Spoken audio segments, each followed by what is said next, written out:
Uganda still has a low culture of saving, although it has been improving, with savings rising from 4 trillion shillings in 2011 to 20 trillion shillings by June 2022.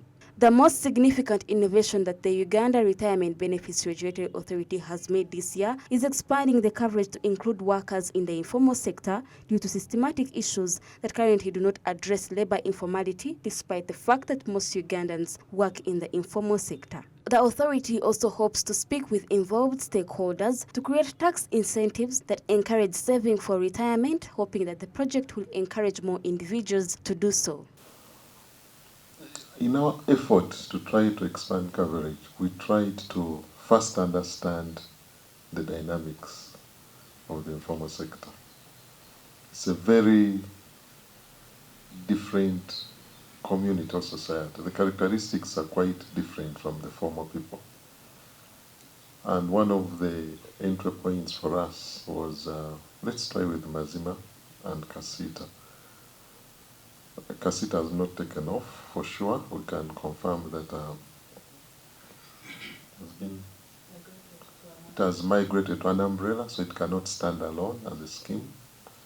Now, the only informal sector scheme that we piloted that is still standing now is Mazima. Now, the challenges Mazima had, the supervisory ones I shall not disclose. That's what we do in-house. But the number of things that we learned, again, the informal people respond to calls differently. The voluntary savings can be motivated through different vehicles. They have a platform, they have incitements, incentives of some sort. So another thing that we're trying to do from our side, the fourth one, in addition to the three main areas of focus, I talked of national micropension, I talked of preservation of funds. Then the fourth one that is very critical to us is tax.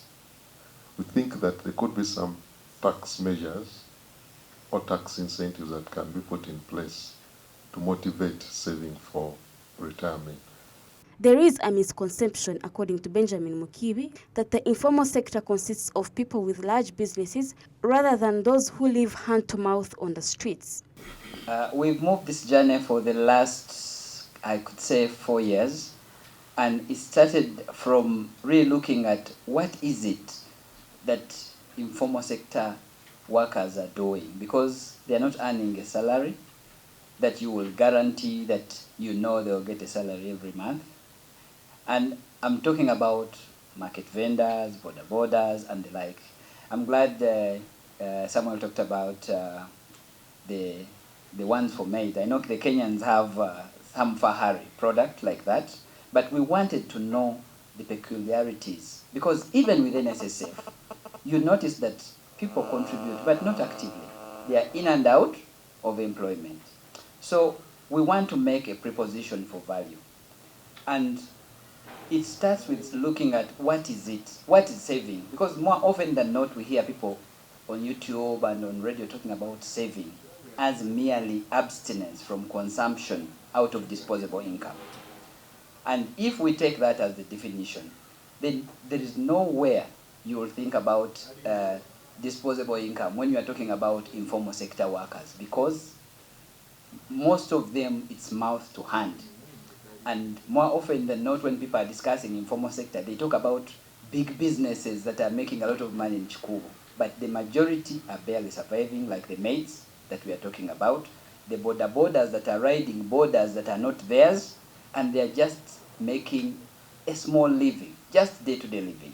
The Chief Manager of Supervision and Market Conduct acknowledges that having a lump sum payment is unattractive, since one may easily spend it. As a result, products to conserve money are being developed through investments in projects that can create wealth. Already negotiated for you, and your retirement benefits are facilitating that continual access. So those are some of the products that have come up on the innovative side. The regulator also recommended that savers exercise restraint when making mid-term withdrawals, citing the 20% withdrawal as an unwise move. Instead, he advised them to wait until the money fully matures. Ronah Nahabwe, Smart 24 TV, Business Today.